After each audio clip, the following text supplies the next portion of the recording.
Please stay standing for the national anthems of Dominica, the United States, and Canada, performed by Miss Carlin Roll.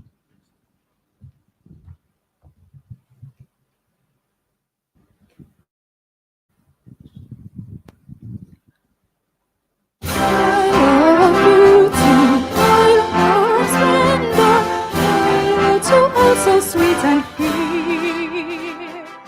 Oh, show me gaze me wonder at thy gift so rich and rare. Rivers, valleys, hills, and mountains, all these gifts we do extol. Healthy and so like fountains, giving shade that warms the soul. Can you see by the dawn's early light what so proudly we held at the twilight's last gleaming, whose broad skies and the bright stars through the perilous fight? Oh, what ramparts we watch as the silently streaming, and the rocket's red glow, weapons bursting in air. Give proof through the night that our flag was still there. We say just that star-spangled banner yet wave, the land of history and the home of the brave. Oh, Canada, home and native land, true patriot love in our lovers' command. With glowing hearts we see thee rise, the tune of strong and free. From far and wide, O Canada, we stand on guard for thee. God keep our land glorious and free.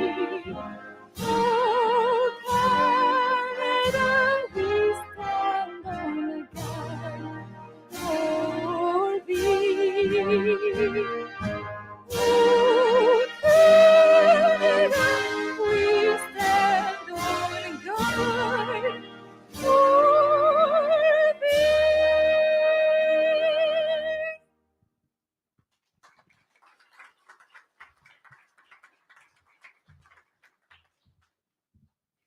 Please be seated. Thank you. Thank you, Carlin Roll, for a beautiful performance.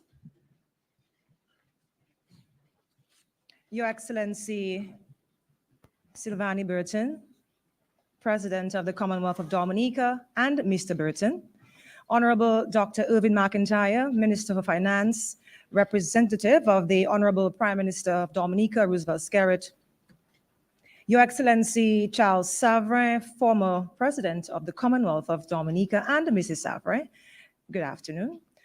Honorable members of Cabinet, permanent secretaries, Dr. Ramin Ahmadi, Dean and CAO of ASCOM, Dr. Stanley White, Senior Associate Dean of ASCOM, Mr. Carey James, President of ASCOM, Dr. Greg Buller, Chief Medical Officer of Yale Bridgeport Hospital, Ms. Fatima Muhammad Ali, President of the Student Government Association, staff of ASCOM, other invited guests, members of the media, ladies and gentlemen, good afternoon. Good afternoon. Good. It gives me great pleasure to be your Masters of Ceremonies this afternoon. My name is Kewana Fontaine Wilson. Welcome to the American Canadian School of Medicine's third White Coat ceremony here in beautiful Dominica. Before we begin, I would like to remind you to please silence your electronics devices, so this ceremony will be uninterrupted. Thank you. As we commence, I would like to invite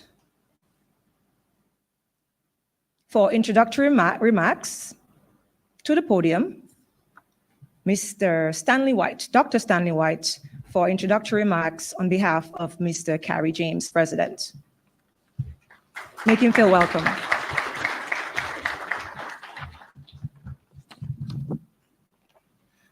Thank you, Kewana. Welcome, Your Excellency Silvani Burton, President of the Commonwealth of Dominica, and Mr. Burton. Honourable Irving McIntyre, Minister of Finance, Economic Development, Climate Resilience and Social Security, deputising for the Prime Minister. Mr. Roosevelt Skerritt, Your Excellency Charles Savarin, former President of the Commonwealth of Dominica, and Mrs. Clara Savarin. Welcome all honourable members of the Cabinet, permanent secretaries, and all of the ACSOM representatives present in the hall today, as well as our guests who are joining us online. Mr. James, unfortunately, is indisposed due to illness, so he asked me to give you his welcoming remarks, and that is what I will do now. Ladies and gentlemen, esteemed faculty, and our new class of our exceptional new medical school. Today marks a momentous occasion as we celebrate the White Coat ceremony of our prestigious institution.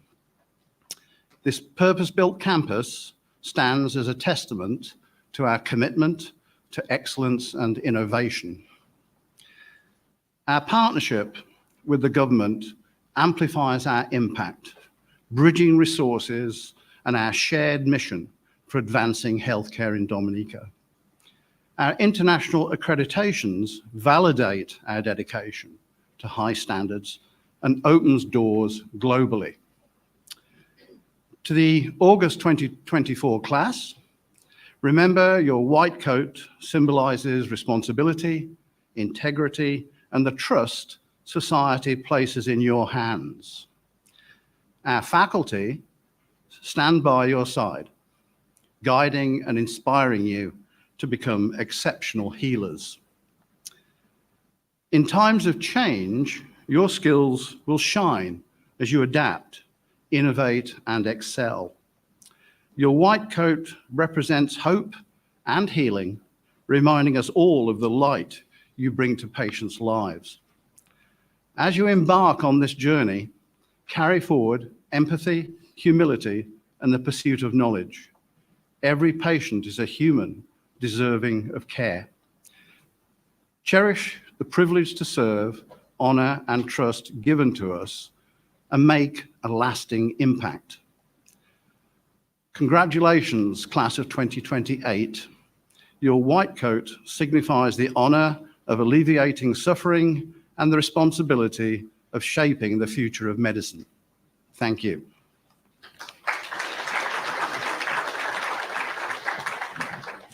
Thank you, Dr. Stanley White, for your inspiring words. On behalf of Mr. Carey James, I now have the honor of inviting Dr. Ramin Ahmadi to the podium for the Dean's welcome remarks. Make him feel welcome. Thank you. Thank you. Your Excellency, Silvani Burton, President of the Commonwealth of Dominica, and Mr. Burton, Honorable Dr. Irving McIntyre, Minister of Finance, Economic Development, Climate Resilience and Social Security, and representative of the Honorable Prime Minister Roosevelt Skerritt, Your Excellency Charles Savarin, former President of the Commonwealth of Dominica, and Mrs. Savarin, honorable members of Cabinet, permanent secretaries, and dear representatives of ACSOM, staff, faculty, dear class of 2028. Welcome to your first year of medical school education at ACSOM. I would like to extend special welcome to your families, whether they reside outside of Dominica or here on the island, if they have traveled a long way to come today to be here on this special occasion, who have entrusted us with the medical education of their loved ones. We do not take this trust for granted. And we are committed to providing the best possible care and support for you in this incredible community. Today is all about you. While I will be providing a report on the accomplishment of the last academic year and the hard work of our current faculty, staff, and students, and thank my team for what they have done, I want you to remember that I will be returning shortly to discuss you and the challenging year that lies ahead, and to express how proud and privileged I feel to have you here with us. I would like to express my heartfelt gratitude for the incredible support that the government of Dominica has provided us. Without their unwavering support, this important journey would not be successful as it is today. We are truly grateful for their vision and trust in us, for being such an invaluable partner. We recognize that our success is owed in large part to their support. So a big thank you to the government of Dominica for their invaluable contributions to our medical school education.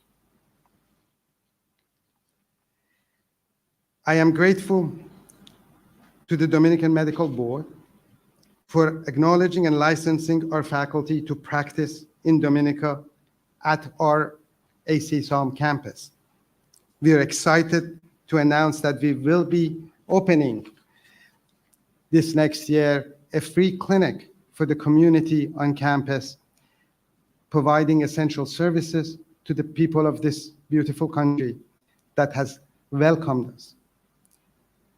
While this achievement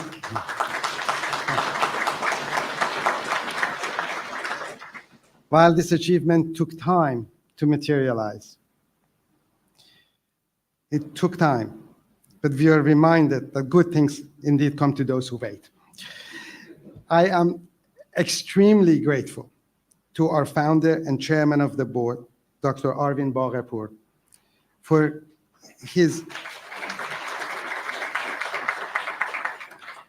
his support and visionary leadership. Our partnership has withstood numerous challenges, and I'm thankful for his guidance. I would also like to express my gratitude to our President, Kerry James, for his tireless dedication and invaluable support. He's not here today, I know he's watching. Additionally, I must thank Dr. Stan White, Associate Dean of Student Affairs, our campus dean, for his wealth of experience, wise counsel, and keen insights. He always saves me at the moments that I need to be saved. I am fortunate to have Dr. Jeff Wong as a senior advisor who practically serving the institution as an Associate Dean of Medical Education, supporting both me and the faculty with his knowledge and expertise. His knowledge and expertise have greatly contributed to the development of our faculty and curriculum over the years. We have all benefited immensely from his mentorship. I would also like to extend my gratitude to Dr. Wiley for his tireless effort in developing our community medicine program and fostering a strong working relationship with the Kalinago community. Her dedication and hard work have been instrumental in creating impactful initiatives that benefit both our students and the community. Lastly, I extend my heartfelt gratitude to our student services team, including Dr. Parvin Bagherpour, our VP of Student Support Services, Dr. Scott Rinker, the Executive Director of Student Success, and their truly dedicated team. I want to thank Dr.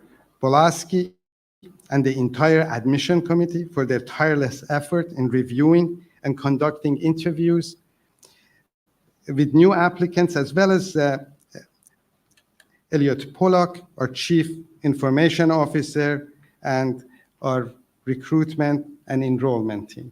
So thank you. This is a great team. I feel blessed to have you all on my side for this journey.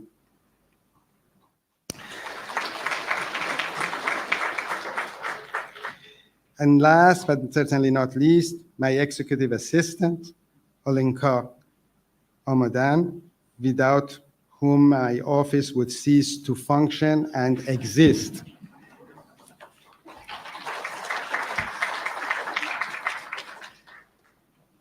The faculty is the cornerstone of every medical school, where the quality of education truly rests. Our dedicated faculty members have achieved remarkable accomplishments. The curriculum they have developed and taught has become highly sought after by other emerging medical schools.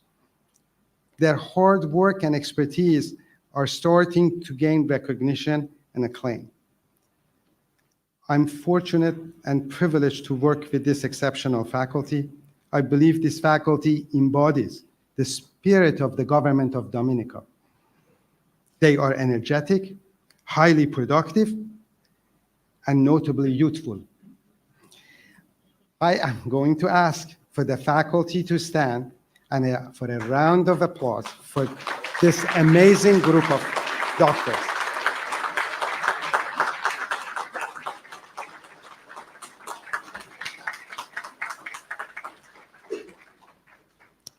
Thank you.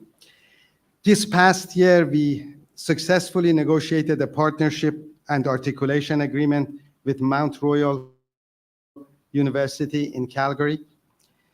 Furthermore, we are in the final stages of solidifying and announcing a joint degree program agreement, an MD, MPH program, and a Master of Public Health program with the Brock School of Public Health in St. Catharines, Ontario, Canada. This is just the beginning. We will soon be entering into partnership with several other esteemed American and Canadian universities. We have already passed through preliminary negotiation stage, and we are working on the legal aspects of the agreement with them. The school is getting recognized for its excellence. All of these accomplishments are a testament to the dedication of Dominica and the ACSOM family. This is only the start, and I look forward to sharing even more achievements with you by January 2025, by our next white coat ceremony. Now, as I promised, I want to come back to our incoming class of 2028. This coming year may very well be the most challenging you have faced thus far. If this is not the toughest year of your life, then it might be time to get a life.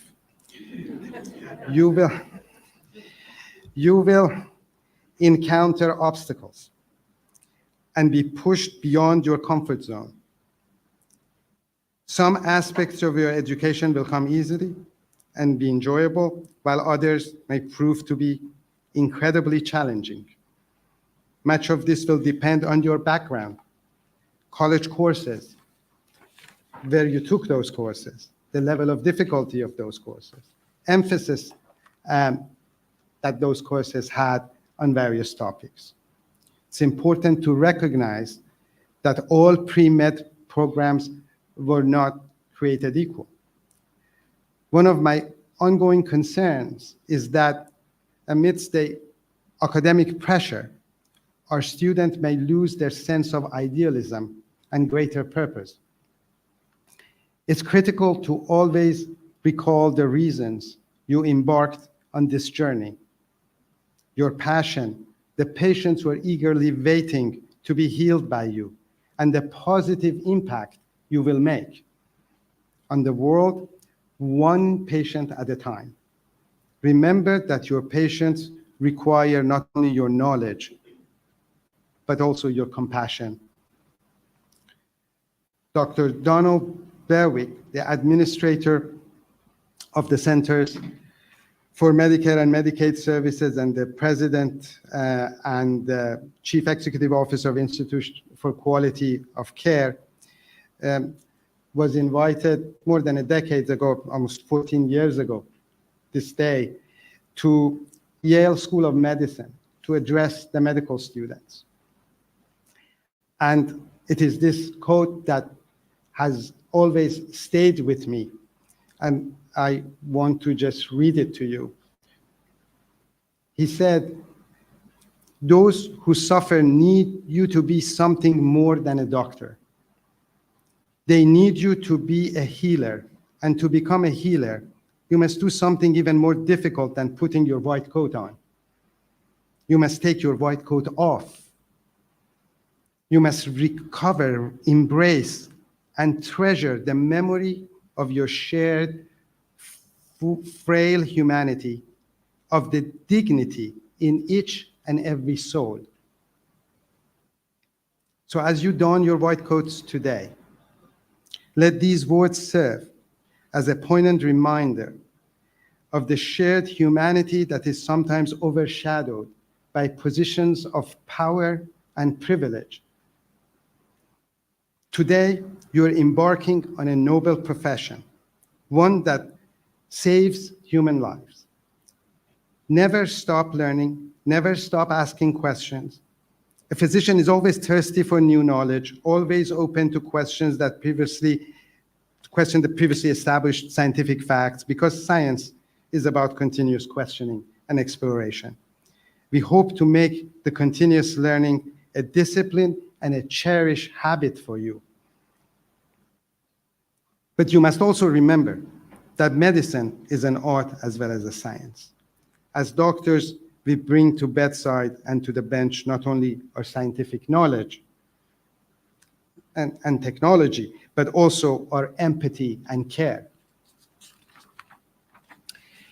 I'm eager to witness your growth and transformation, your rapid aging in 1 year, just as the class before you achieved remarkable progress. Remember that I, along with our associate deans, advisors, faculty, staff, and student services, are here to support you every step of the way on your journey. Thank you.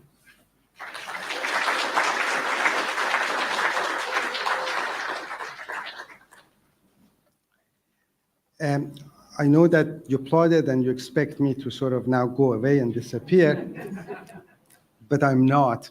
So I am going to go ahead and introduce our keynote speaker, Dr. Gregory Buller.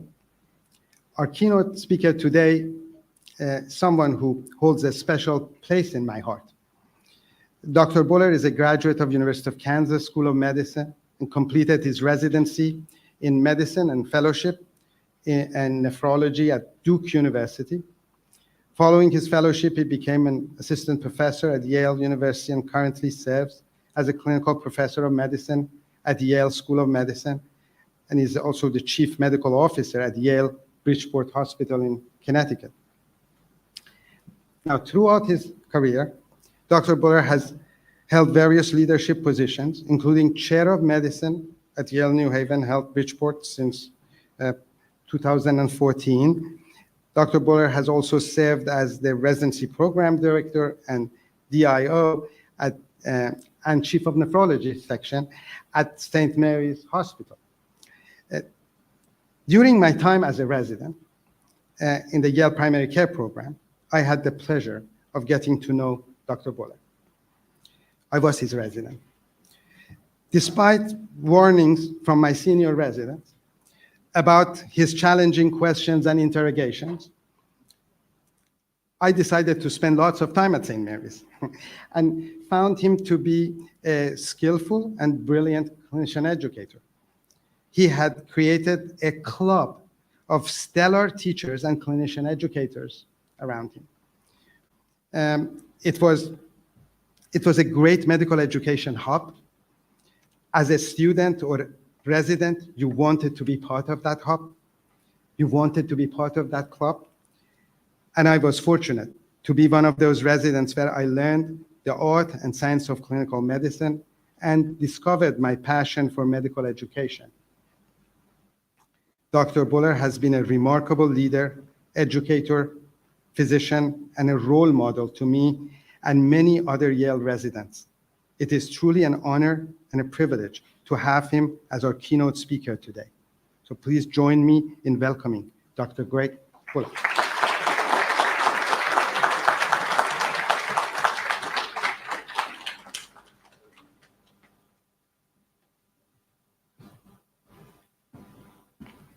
Good afternoon, everybody. So, congratulations to those individuals who are receiving their white coat. How far does this go? Can I move around some, or I should just stay right here? You tell me. Right here? Or take the mic? Stay right here. Got it. Okay. So, I'm only going to make 3 points over the course of, you can kind of look at your watches, probably about 15 minutes. But I want you to take home these 3 points. Those of you who are graduating, those of you who are starting, those of you who are faculty members, keep in mind 3 points, and I'll try to make them succinctly. So you are entering into a highly honored profession, the profession of medicine and of the healing arts. The profession of being a physician has been highly respected in the United States, across the world. During COVID, however, that esteem among the population, at least in the United States, dropped down a bit. Here recently, within the past few months, the inevitable poll has been taken, like it always is in the United States, about all sorts of different things.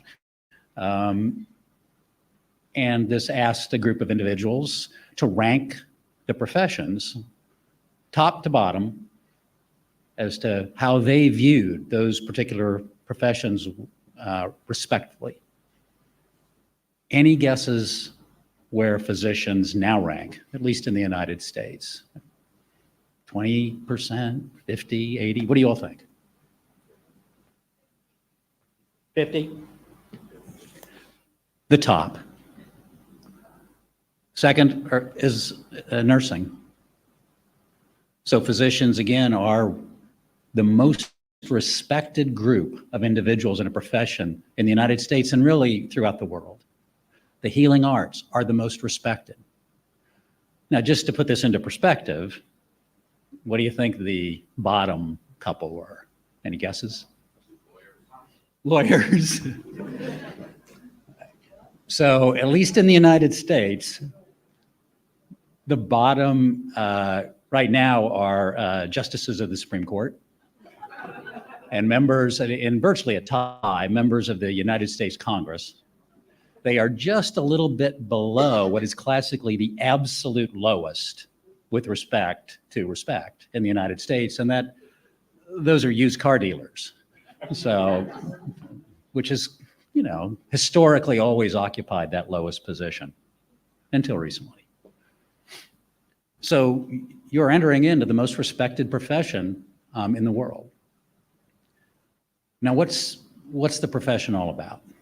Well, it's all about your patient. It's always all about your patient. The patient is at the center of all the decisions that you are going to make as a physician. And this is true whether you go into bench research, genomic medicine, doing research at, that's microscopic level, or if you're a primary care physician and seeing your patients. It's all about the patient. Always keep that in mind. You practice a patient-centered profession. In making the best decisions for you and your patients, you need to engage in shared decision-making. Hopefully, this is not a new term to you all. So all along the way, you need to make sure that your patient is informed as to what you are thinking, what you plan to do or recommend doing, both with respect to diagnosing whatever their problem is, and then treating it in the best way you can. Most of the time in that shared decision-making process, the patient will, of course, follow along your recommendations as the expert in the area. But sometimes the path is not all that clear, and there are always options that you need to offer your patient, particularly if they're not particularly happy about your recommendation for how you think the patient should be best handled. If the patient disagrees with your management, which happens a vast minority of the time, but trust me, it happens plenty often, what you don't do is take that personally. They're your patients. You need to support them. If they make a decision based on the information that you give them that's not exactly what you recommend, you support them in that decision, and you continue, obviously, to be their physician and do the best you can for them. So all that is about, again, shared decision-making in a patient-centered process. So you need to be the best doctor you can be for your patients. Now, that may not seem like, that much of a challenge initially, but let me again ask for a little more audience participation. So right now, compared to what I learned when I was in medical school, when I was actually in your all's position, what % of it do you think is not obsolete? Of everything I learned as a medical student, what % you think is still absolutely valid? Any guesses? What's that? All of it is, everything I learned was absolutely, or none of it? None of it. Good guess. Not even 1%. Everything I learned is obsolete. Now, it doesn't mean that I didn't, learn basics of things, but they've been built upon such that, yeah, everything I learned is obsolete. How to diagnose something, the best way to diagnose something, the best way to treat something, it's all obsolete. Now, what does that mean? That means that 20 years from now, everything you have learned, and trust me, I'm sure you learned what you learned as a fact, just like I did, and I'll give you some examples. They're not facts. Are you kidding me? They're all hypotheses, and these are just a little better hypotheses or a lot better hypotheses than what I learned, but they're hypotheses, and things that you think of as fact, you better purge that from your mind, no matter how it's presented to you. These are hypotheses. There are precious few facts in medicine. There certainly are some, but the vast majority are not facts. So everything you learn 20 years from now, it'll be obsolete, especially in the era of genomic medicine. Everything you learned is going to be obsolete. So how do you deal with that? Well, this was alluded to by Dr. Ahmadi. Medicine is a continuous learning profession. The only way you are going to be the best doctor you can be for your patients is to embrace that and recognize that you're going to need to learn throughout your entire life because things change continuously. Now, let's say that you don't do that. You do the best you can, don't really keep up very much. 20 years from now, of course, nobody's going to take away your MD. You'll still be a doctor. You just won't be a very good one. You will not be being the best physician that you can be for your patients. And remember, it's all about the patients and being the best physician you can be for your patients. So you need to embrace a continuous learning environment. Now, what do I mean? Let me just give you some examples. And I'm talking about everything when I say everything is obsolete. Let's just take a disease process called thrombotic thrombocytopenic purpura. Hopefully the medical people here are familiar with that. It's abbreviated TTP. It's fortunately a relatively rare, but just a little bit before I was a medical student, uniformly fatal. Everyone died of the disease. Now, the vast, vast majority survive. The proffered hypotheses as to pathophysiology of that disease process have changed 5 times. 5 times since I was a medical student. I had to learn 5 different proposed pathogenetic mechanisms for TTP. 5 different underlying causes. And trust me, they are, each one of them, quite a bit different from the one that preceded them.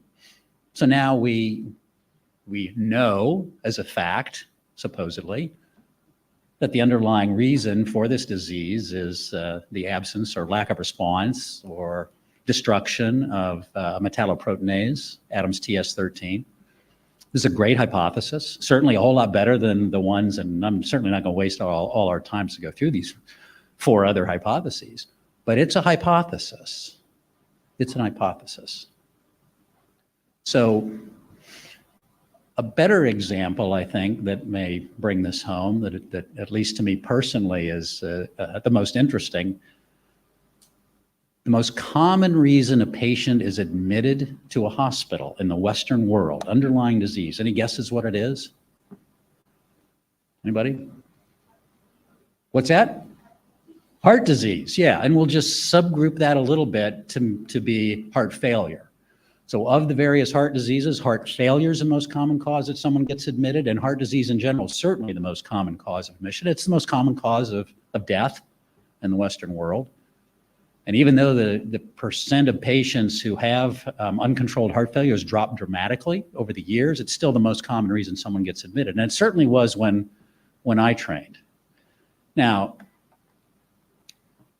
logically, right, the heart is a pump.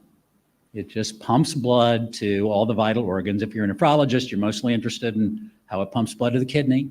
If you're a neurologist, it's mostly how it pumps blood to the brain. But it's a pump.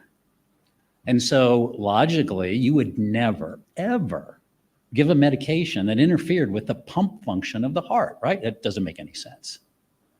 Well, this is what I learned when I was in medical school and residency. So we would never, ever give a patient with heart failure a group of medicines called beta blockers. For those of you not in medicine, or you may recognize the names of these types of medicines: metoprolol, propranolol, atenolol.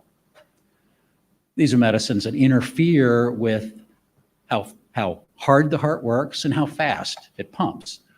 So it reduces how much blood comes out of the heart when you first treat with it. And of course, if I personally would have treated one of my patients with heart failure with a beta blocker when I first went out into medicine, well, they'd have jailed me, thrown away the key. And I'm like, yep, you're right.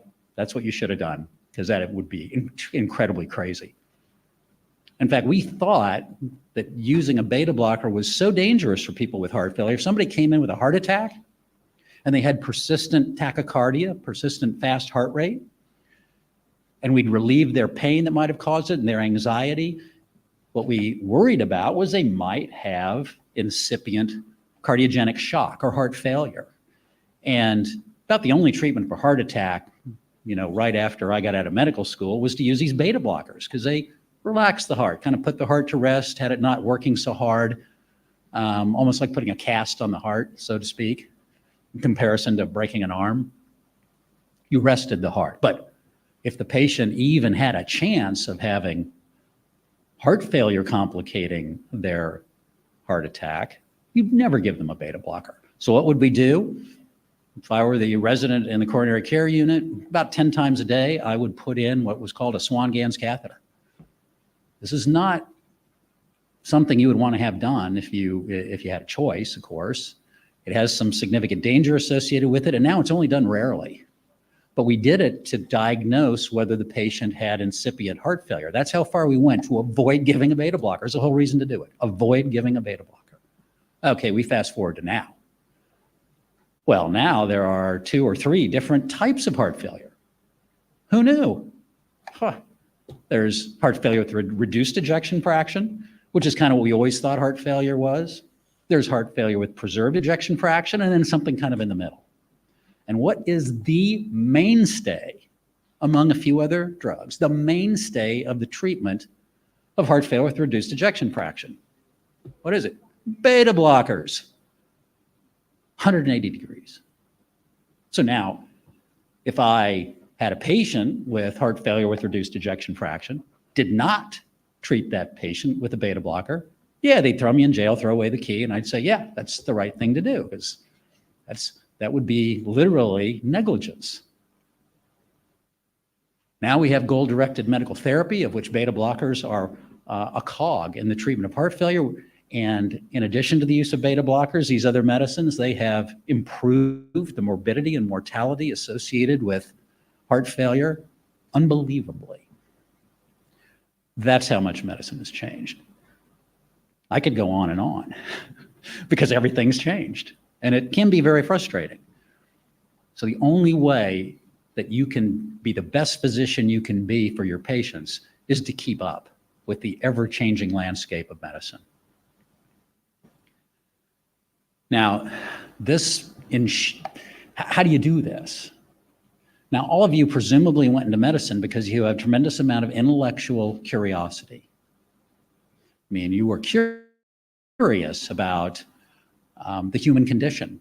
What is it about health? You may have specific interests in certain organ systems. What causes heart failure, et cetera. You have a significant amount of intellectual curiosity right now, and you have to keep that. You have to always be asking the question, why? Why? So this is the second most important point that I want to make. Now, if, for instance, one of your professors is asking you a question or giving you an answer and during, or teaching, and you don't quite understand what they're saying, or you just are questioning it, you ask them why. They will embrace that, especially the faculty here. They're not going to look at it as you're somehow attacking them. They're going to embrace that. And, like me, often they won't be able to answer it. Medicine's incredibly broad, and none of us know it all by any stretch of the imagination. So what they'll encourage you to do is then see if you can answer why. Certainly, I encourage my own students, residents, and fellows to do that. Because if we go back to heart failure, a group headed by Milton Packer in New York and other physicians in his group asked the question why, based on some other research that others had done about why is it that we shouldn't use beta blockers in heart failure. And eventually they came up after just simply asking why we shouldn't do something. And the current treatments for heart failure were generated. You can easily be that person. You ask why, and if you look in the literature and it can't be answered, then you think to yourself, can I answer this question? Especially if it's something important to you. It may be something you personally can answer. And I can't tell you how many of my students and residents, that's the way they got into really significant medical research and have found an amazing number of discoveries that have changed the human condition through research done at Yale. Always ask the question, why? And if you continue to do that through your entire career, that's the way you keep up and are the best physician you can possibly be for your patients. Now, the last point I really is, from what I've already said about being the best physician you can be for your patient, is there is one dictum of medicine that you can never forget, never. And that is first do no harm. Again, in polls done, patients are hospitalized in the United States. What's the first thing the patient asks that their physicians and their healthcare team do? It is that they keep them safe. Number two is cure me. The first answer, though, is keep me safe. First, do no harm. I think I mentioned this to some of the students yesterday. When I first started off in medicine, I was going to be cutting edge. Absolutely. Something's published in the New England Journal of Medicine. It changes to some degree what you think is the best thing to do for your patients. And in trying to do the best that I could for my patients, I would change the way that I approach treatment. Well, about 40% of randomized prospective clinical trials are overturned as a greater number of patients and a different technique of studying them is found. And what happened was, as I really hate to admit, is I harmed patients by thinking I was doing the best I could for them by really being cutting edge. My advice to you all is not necessarily be cutting edge, but let others be the first to try something that it has only one report about it and appears to be a cutting edge therapy for your patients, as long as there's another therapy. If something like TTP comes along and somebody does a study on 12 patients and shows that 10 of them survived because they underwent plasmapheresis, and prior to that, everybody died of TTP, well, yeah, you use that. There is no alternative treatment. But if there's an alternative treatment, let others experiment and find out and wait for additional data that may come out to support or not support the particular therapy. It's that important for patient care. First, do no harm. Make sure you give a lot of thought to how you care for your patients. Finally, so everything that has gone on in medicine goes on through a combination of science and art, as Dr. Ahmadi pointed out. There's a culture in medicine, a culture that's perpetuated over time by individuals. We each kind of add to the knowledge base over time. So understand you individuals here, the medical students who are graduating and the others who are here, the educational information that's passed on to you now, particularly with me standing here talking to you and hopefully coming back to be involved in your education at some point, it goes back more than 100 years. So for instance, as Dr. Ahmadi alluded to, I was fortunate enough to be one of his trainers, one of his instructors. Same with Dr. Wong, one of my interns when I was a fellow back at Duke. But I had to be trained by somebody, and the people that trained me were Dr. James Weingarten, the chairman at Duke, who became the head of the National Institutes of Health, and Dr. Eugene Stead, who developed the subspecialty of cardiology and was the first person to do a cardiac catheterization in an animal. They were born well more than 100 years ago. So the passing on of the culture is very similar to any culture that's passed on in any population. It's important to recognize that, and the information that's passed on to you now that Dr. Wong and others and Dr. Ahmadi are passing on to the professors here that are primarily involved in your education, you can link back to more than 100 years. And that's important for you to understand because that's how a lot of the art of medicine is communicated. And trust me, most of medicine is not evidence-based. So again, remember the things that I have told you. Just if you don't remember anything else, remember to practice patient-centered medicine. Constantly be asking the question, why? And first, do no harm. Congratulations to all. Thank you.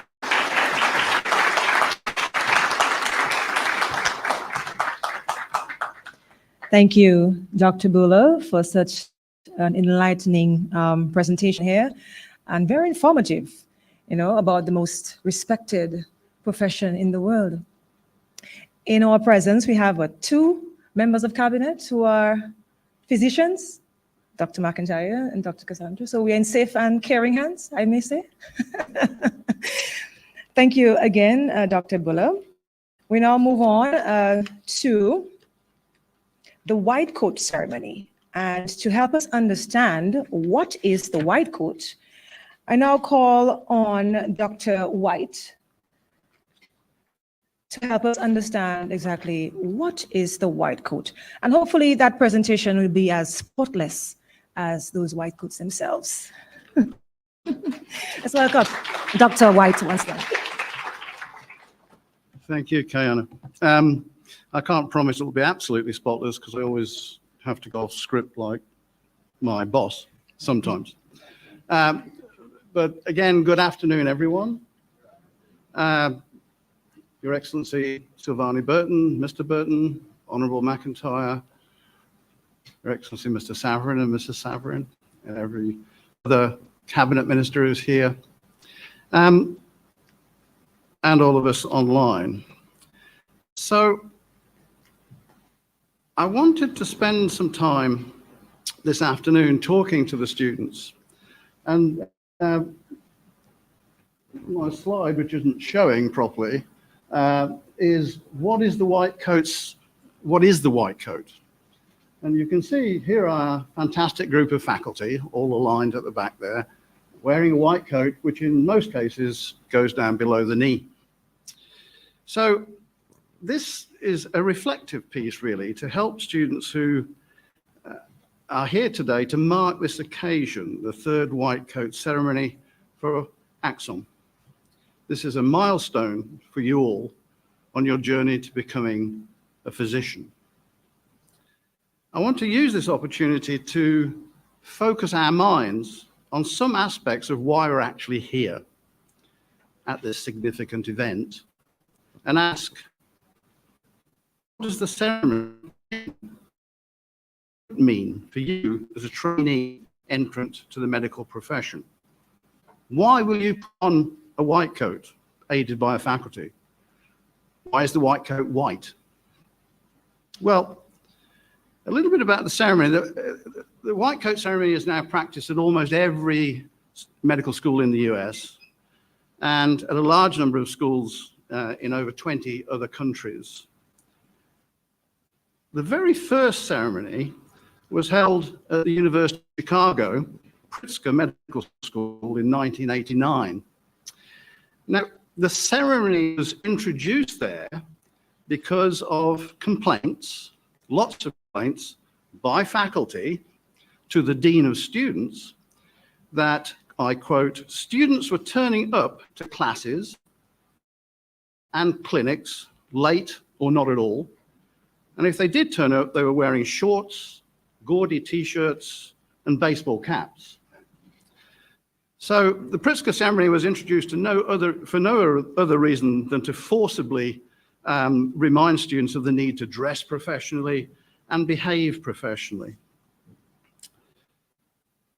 The first white coat, as we now recognize, of the type we're in today, was actually held in 1993 at the Columbia University College of Physicians and Surgeons, and was held with a very specific aim: to provide an important emphasis on compassionate, collaborative, and scientifically excellent care from the very first day of training.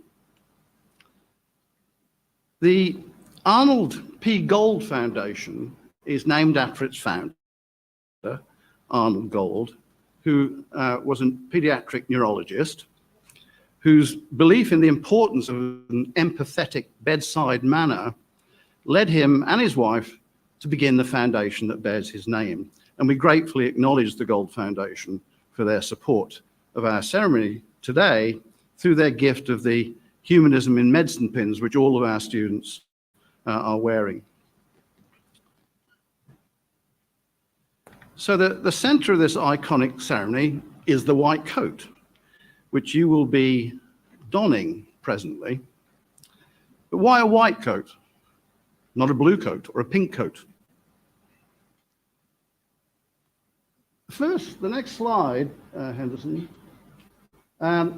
This is a painting painted in 1875 by Thomas Eakins, and it's entitled The Gross Clinic. It depicts Dr. Samuel Gross of Jefferson Medical College instructing his assistants in performing a surgical procedure on a young man. Notice first that difficult to see because the screen is difficult to see, but everyone is dressed in black and they're frock coats. These were fashionable garb in the 19th century. So everybody's wearing black frock coats. Notice also everyone in this scene, including the patient, is male. Why do you think that might be? So Elizabeth Blackwell was the first woman to graduate with a degree in medicine in the United States. And she did this only after enduring huge resistance, abuse, and poor treatment by male faculty, as well as her colleagues who were students. So she'd actually only graduated in 1849, top of the class, by the way.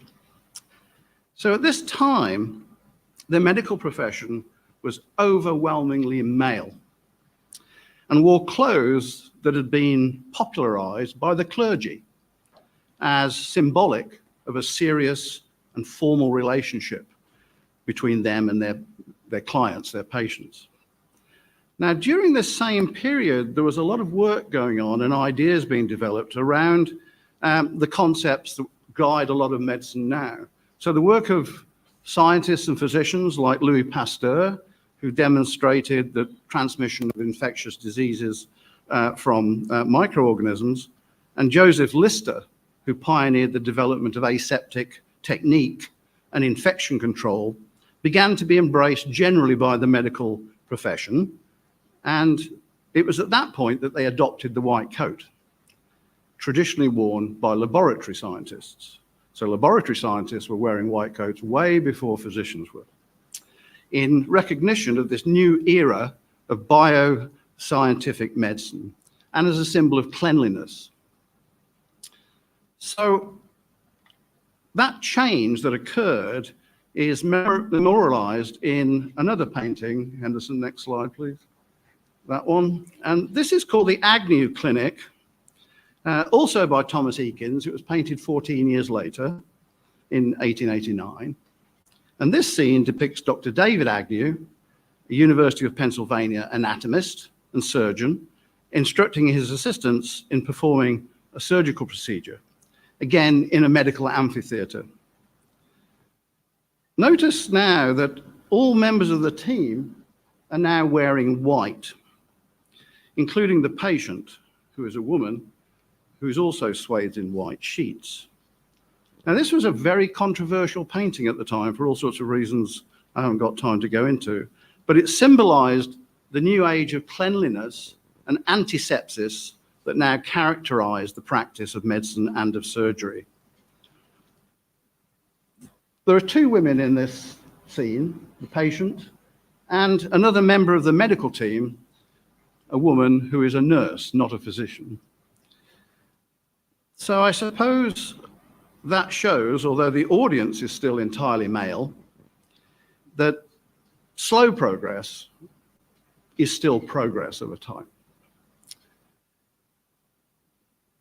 Abraham Flexner was an educator from Johns Hopkins University. In 1910, he published what came to be known as the Flexner Report. It was highly critical of hospital medical education and training. The report had seismic effects on medical education and training globally and drove the transformation of the training of medical students into primarily a laboratory-based science. The Flexner Report actually shaped the way in which medical students were trained and how graduates approached their patients for the next 100 years. Post-Flexner, for much of the 20th century, there has been a debate about the balance of scientifically versus humanistically driven medicine and medical education. Sir William Osler, one of the fathers of modern medicine and a founding professor of Johns Hopkins Medical School, said, and I quote, "Listen to your patient. They are telling you the diagnosis. Now, apart from highlighting the importance of taking a good, effective history from patients, Osler was saying to physicians that they must adequately assess the patient's condition, taking into account the patient's history, including the symptoms, but also the psychological, spiritual, social, and cultural factors of that patient, their patient's views and their values. What Osler is saying to me is simply, remember, patients are not just a collection of lab results and reports, scans, and nowadays DNA sequences. They are living beings that will confide in you. They will share with you their fears and their challenges. They may tell you that having terminal cancer is actually not their biggest worry. Paying their electricity bills and providing for their family after they've passed is far more important for them at that stage. So this ceremony is the first step in helping you to realize and appreciate humanism in medicine, to help you to begin to gain a better understanding of what it takes to enter the profession. Putting on the coat is a symbol of starting that journey of professionalism, care, trustworthiness, and integrity. That is why members of the profession, our physician faculty, have the honor of helping you put the coat on.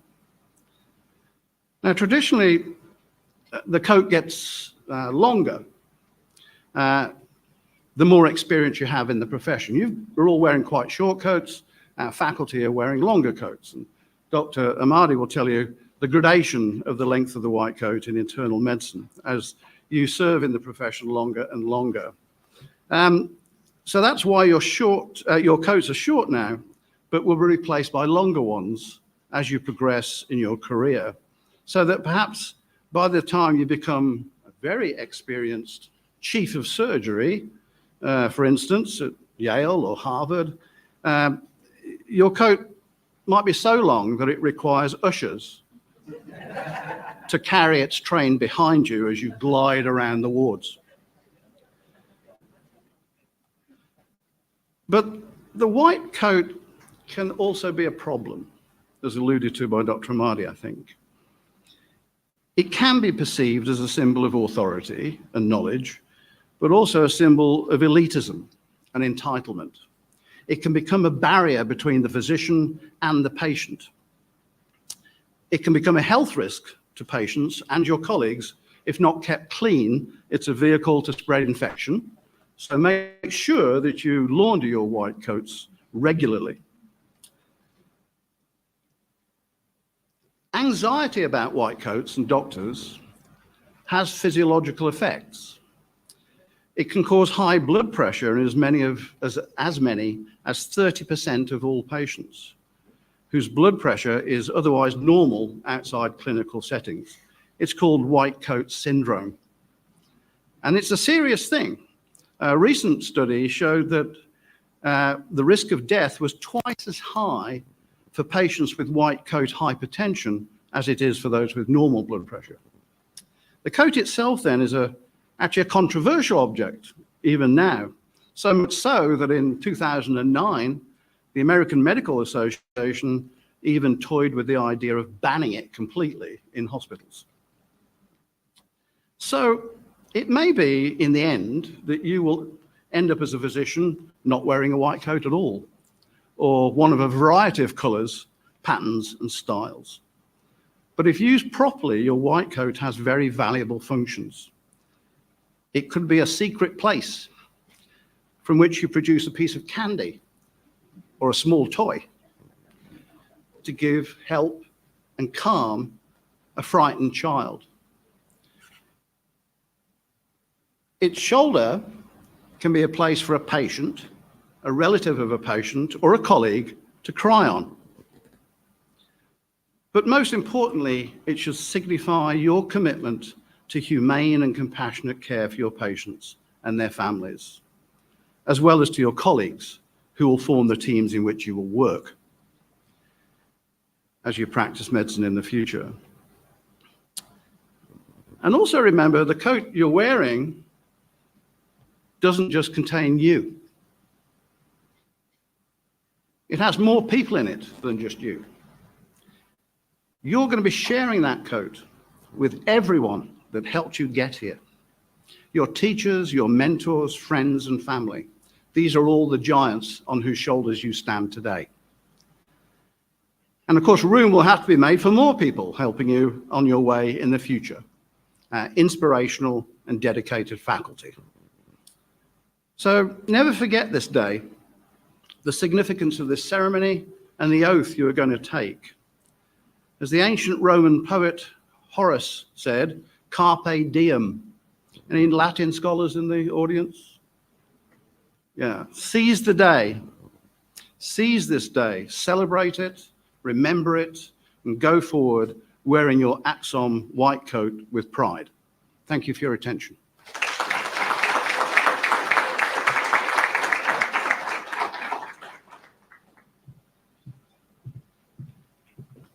Thank you, Dr. White. Now, the moment we've all been waiting for is the white coat ceremony. We now call on Miss Amanda Massicott. She is the Manager of Student Services. She will be introducing the students as they come forward to the podium. Welcome, Amanda. Good afternoon. Ladies and gentlemen, please allow me to welcome our class of 2028. First, we'd like to welcome Ms. Perkel Cooley, who's coming from the Bahamas.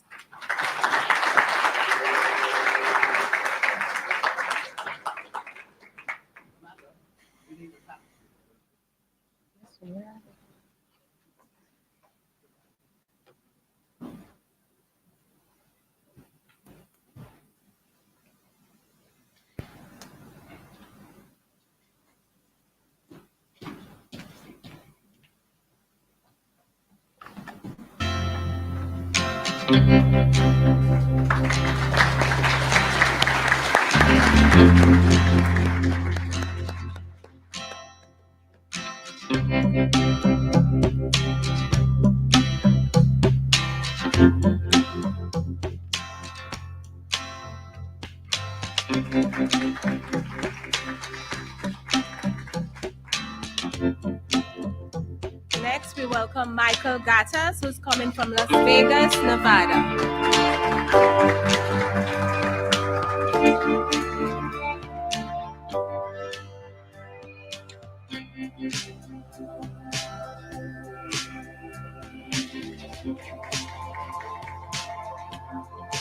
Let's welcome Benny Craig, coming from Montreal, Quebec.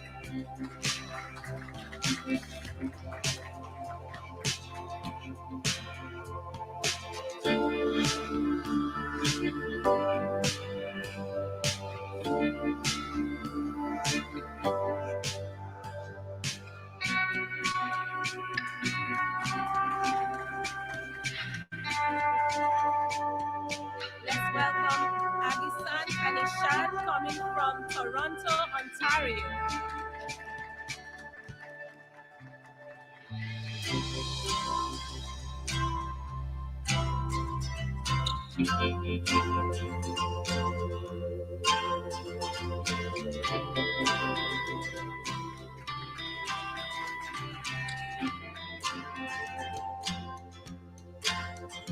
Maheen Raza, coming from Houston, Texas.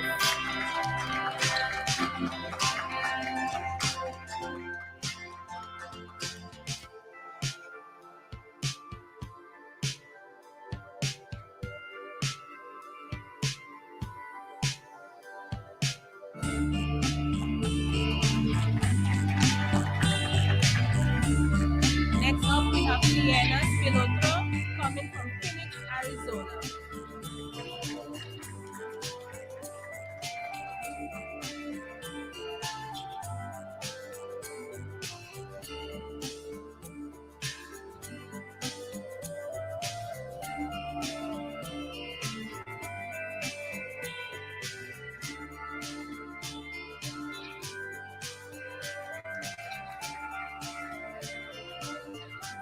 Let's welcome Millicent Tandor from Ghana.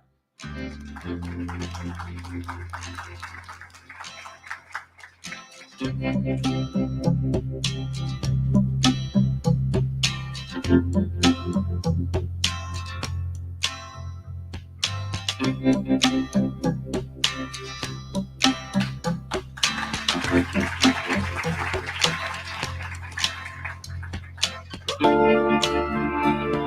now we have Yan Wu coming from Havelock, Ontario.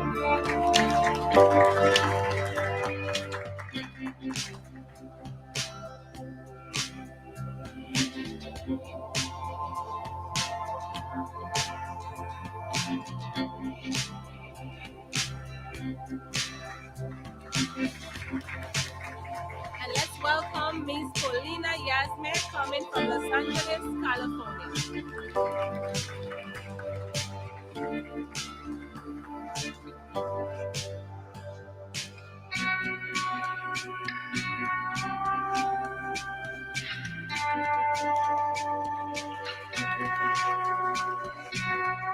Thank you. Let's give everyone a round of applause again.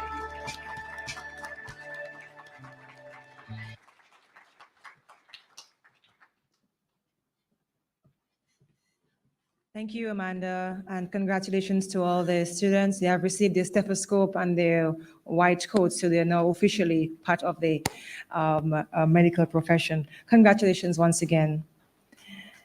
Okay, we now move on with the program, and we call on Dr. Abiola for the Declaration of Geneva. Dr. Abiola, please approach the podium. Welcome. Thank you very much. Your Excellency, the President, and please permit me to stand on all existing protocol. There are quite a number of noble professions, as we know, fireman, police officer, probably politician, but we know that the most noble of all professions is medicine. And one of the cornerstones of our profession, one thing that stands us out and has been tested over time is this oath. So right now, I will call on all doctors present in the house if you want to renew your oath, but especially the new students, I need you to please stand up and you repeat after me as we try as much as possible to rededicate ourselves to this oath that we pride so much in. Are you ready? I solemnly pledge to dedicate my life to the service of humanity, the health and well-being of my patients will be my first consideration. I will respect the autonomy and the dignity of my patients. I will maintain the utmost respect for human life. I will not permit considerations of age, disease or disability,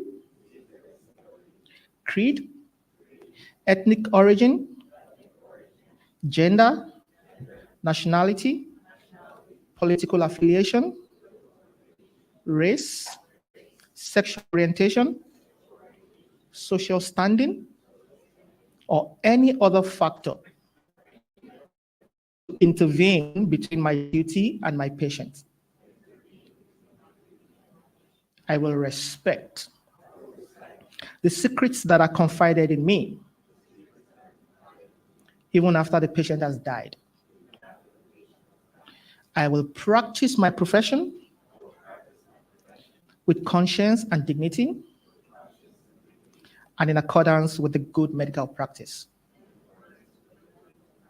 I will foster the honor and noble traditions of this great medical profession. I will give to my teachers, my colleagues, and students the respect and gratitude that is their due. I will share my medical knowledge for the benefit of the patient and the advancement of healthcare. I will attend to my own health, well-being, and abilities in order to provide care of the highest standard.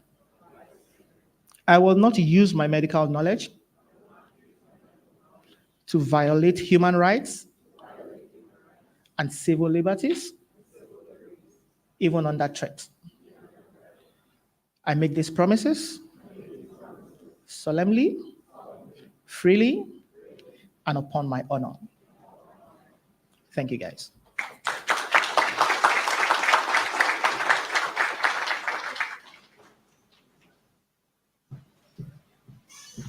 Thank you, Dr. Abiola Omodan, for that. I would like to invite to the podium Fatima Muhammad Ali. She is the president of Student Government Association.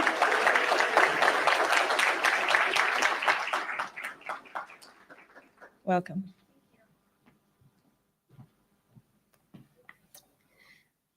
Good afternoon, Your Excellency Silvani Burton, President of the Commonwealth of Dominica, and Mr. Burton, Honorable Dr. Irvin McIntyre, Minister of Finance, Economic Development, Climate Resilience, and Social Security, Representative of the Honorable Prime Minister Roosevelt Skerrit, Your Excellency Charles Savarin, former President of the Commonwealth of Dominica, and Mrs. Savarin, Honorable Members of Cabinet, Your Worship Carrie Breedy Prince, Mayor of Portsmouth, Permanent Secretaries, Dr. Arvind N. Bagarpour, Founder of ACSOM, the Chairman of the Board of Trustees, Dr. Ramin Ahmadi, Dean and Chief Academic Officer of ACSOM, Dr. Stanley White, Senior Associate Dean of ACSOM, Mr. Kerry, President of ACSOM, Dr. Greg Buller, Chief Medical Officer, Yale Bridgeport Hospital, staff of ACSOM, other invited guests, members of the media, ladies and gentlemen. It is with great pride and immense joy that I stand before you today as the president of the Student Government Association at the American Canadian School of Medicine. Today marks a significant milestone in your journey towards becoming dedicated and compassionate physicians. This white coat ceremony is more than just a tradition. It is a symbol to your commitment to the noble profession of medicine, a profession that demands integrity, empathy, and unwavering dedication. To my fellow new peers, welcome to the ACSOM family. You're about to embark on a challenging yet incredibly rewarding journey. The white coat you have just received is a symbol of trust and responsibility. It signifies the beginning of your transformation into a scientist and a leader. You're joining a community that values excellence, innovation, and service. Here you will be challenged to push your boundaries, to question the status quo, and to strive for the highest standards of medical care. Where you are today is not just an individual achievement, but a collective one. You have the support of your peers, your mentors, and your loved ones. Lean on them, learn from them, and grow with them. The journey ahead will not always be easy, but it will be worth every moment of effort, every sleepless night, and every sacrifice. This is particularly a special occasion as it is the third white coat ceremony at ACSOM. Moreover, at this time next year, my fellow classmates and I shall be the first class to be doing rotations. Having been a part of all three, I can say with great pride that we have come such a long way. Each ceremony not only represents the growth, but also the incredible journey of my peers, faculty, and staff. It is an honor to witness the evolution of our school and to celebrate this with you.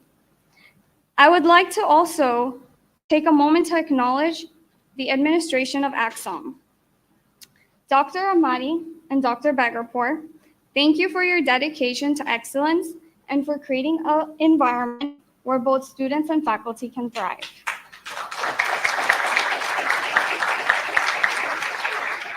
Your passion for education and your relentless pursuit of innovation inspire us all. To my fellow esteemed faculty, without you, we are nothing. Thank you for your dedication to educating and inspiring the next generation of physicians. Your wisdom, guidance, patience with us, and passion for medicine will help us become physicians who will one day lead the field of medicine and make significant contributions to the health and well-being of our communities. Additionally,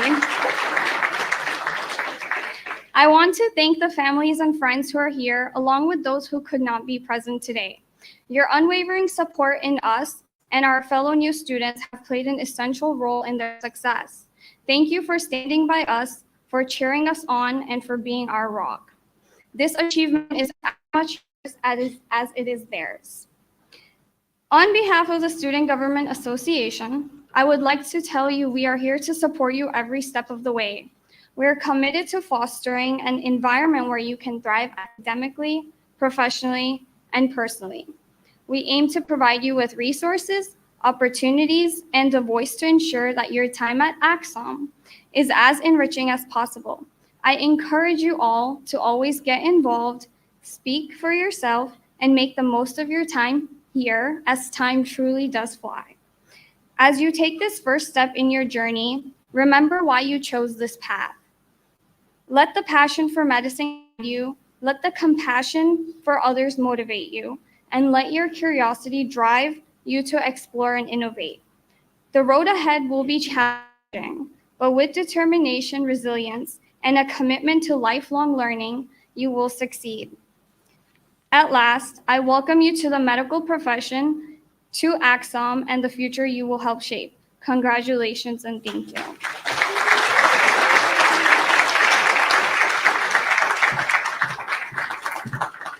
Thank you, Fatima, for your warm welcome to the new students. I now call on Dr. Arvind Bhagapur, founder and board chair, for his closing remarks. Welcome to the podium. Thank you, everybody. First, salutations to the American Canadian School of Medicine. This is our third white coat ceremony. After our first year, we seat 2 classes a year. Your Excellency, Burton, President of the Commonwealth of Dominica, and Mr. Burton, Honorable Dr. Irvin McIntyre, the Minister of Finance, Economic Development, Climate Resilience, and Social Security, representatives of the Honorable Prime Minister Roosevelt Skerrit, Your Excellency Charles Savin, former President of the Commonwealth of Dominica, and Mrs. Savin, honorable members of Cabinet, Worship Carrie Breedy, secretaries, family, our guests online. Thank you all for joining. So I'll move this just a little bit. As most of you know, I graduated from this very campus. I went to University School of Medicine, and that was in 2005. And then I graduated in 2009, and I went on to do my residency in general surgery at Beth Israel, and for internship, and then my residency in radiology at the University of Texas, and my fellowship at Cleveland Clinic in interventional radiology. I have a subspecialty in interventional oncology through the Cleveland Clinic. We specialize a lot in working on hepatobiliary disease. So I have walked into steps that you all are going to be walking in, and the current students are walking in. I've got lectures in this very hall, this very room. We don't give lectures in this room anymore. We do small group classes. But I used to fall asleep in that back over there, getting bored, and I didn't even have an iPhone at that time because it was PowerPoints and things like that. With the help of the faculty, Dr. Wong, and many, many others, and Dean Amati, as well as the Board of Trustees, and most importantly, the government of Dominica, and through their vision and the people, we've come together to create really a unique and phenomenal education for you that's bespoke and will lead you down a path of becoming a healer, passing your boards, and achieving all your dreams. So I know the path's not easy. I've taken the USMLEs, struggled, had my hard time, had to learn new things as I entered into residency that wasn't relevant anymore. Things changed. Had to learn many more drugs than probably Dr. Amati had to learn at his time. Parkinson's maybe had 4 or 5 drugs at the time when I was graduating. Now there's maybe 10 drugs that you have to know the mechanism of action for, how it works, side effects, etc. So understand that the path that you're going through is even more difficult than one that I traveled. Additionally to that, COVID-19 and the pandemic drastically changed how we perceive physicians, medicine, and healthcare, sometimes polarizing, sometimes great challenges in front of us. So don't give up, work hard, and you can walk the paths that so many more have walked besides just me through these very doors of the prior institution. I'm going to go into my formal remarks now, and pardon me if I repeat myself some, but good afternoon, distinguished faculty, proud family members, esteemed government officials, citizens, and most importantly, our current students and future doctors. Today, as you put on your white coat, you're taking on a great responsibility. The coat represents the trust your future patients have in you, similar to what our other speakers talked about, similar to what Dr. Wong said on the very first white coat ceremony. Their hopes, their fears, and their lives. It's a powerful reminder of the larger mission that you are now part of. As you begin this journey, you're stepping into the most challenging and rewarding roles in our society. Becoming a doctor is not easy. It requires resilience, dedication, and a deep commitment to helping others.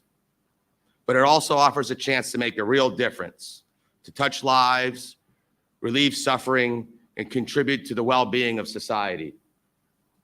Here at the American Canadian School of Medicine, we are not just your educators, we're your partners, your mentors, and your family. We see the promise in your future and are committed in helping you realize it. We're the first and only nonprofit private medical school in the Caribbean.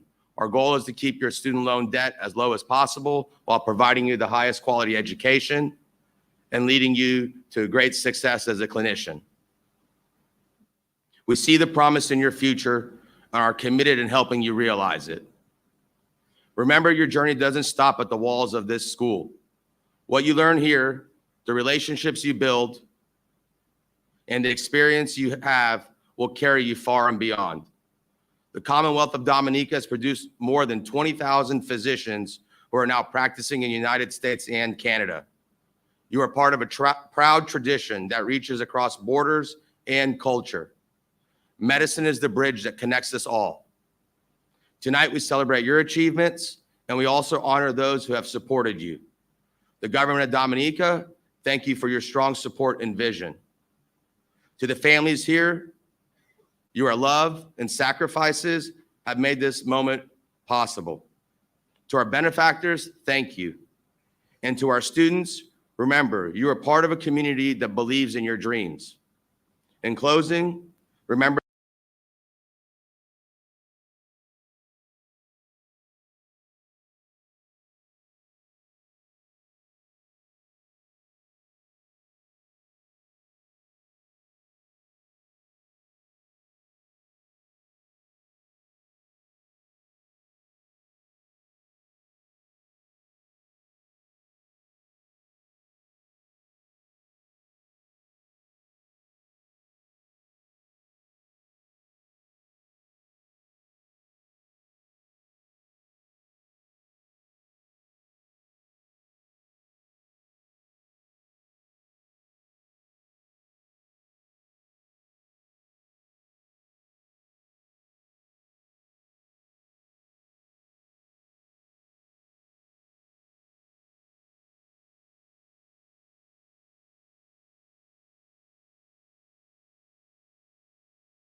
and to also our keynote speaker, Dr. Buller.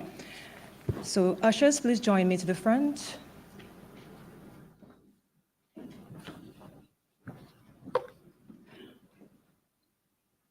Presentation of gifts to the President of Dominica, Her Excellency Silvani Burton.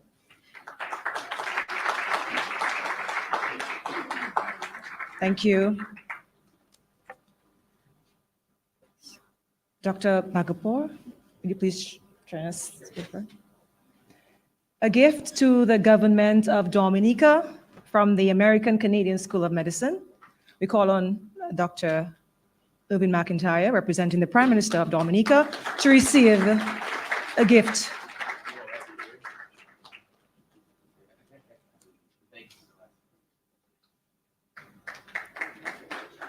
So, Doc, you may have to lay that gift on the table for a little while and come back for your own gift. A presentation to Dr. Irvin McIntyre.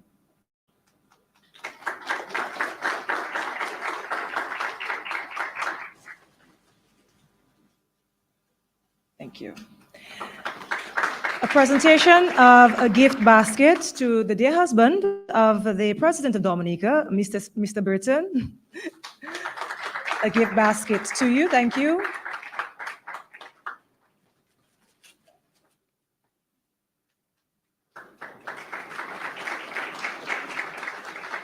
We say thank you to Dr. Gregory Buller, the keynote speaker for today's ceremony.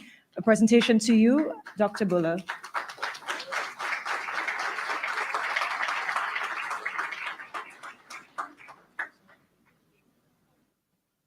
Thank you. And there's a lovely, beautiful bouquet for the past president's wife. Mrs. Savrin, come forward for a bouquet.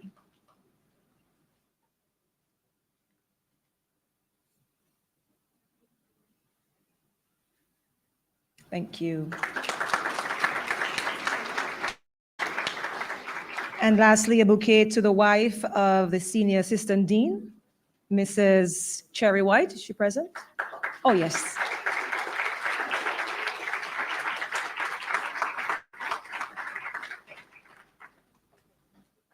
Thank you. So, thank you to our ushers. Thank you for our presenters. Thank you, Dr. Bagapore.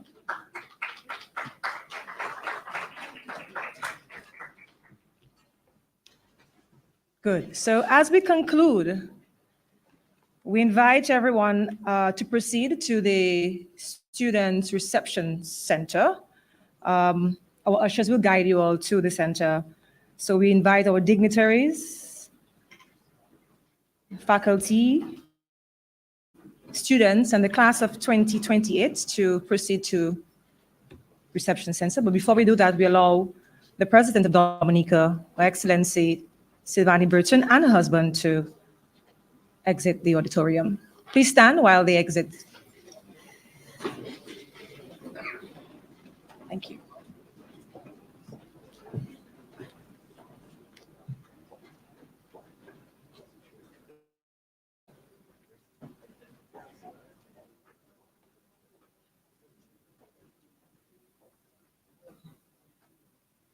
Thank you. You may now be seated. Thank you to everyone else for being part of this extraordinary day. Congratulations to our new white coat recipients and future doctors. The class of 2028, thank you so much. You are now officially suited for success.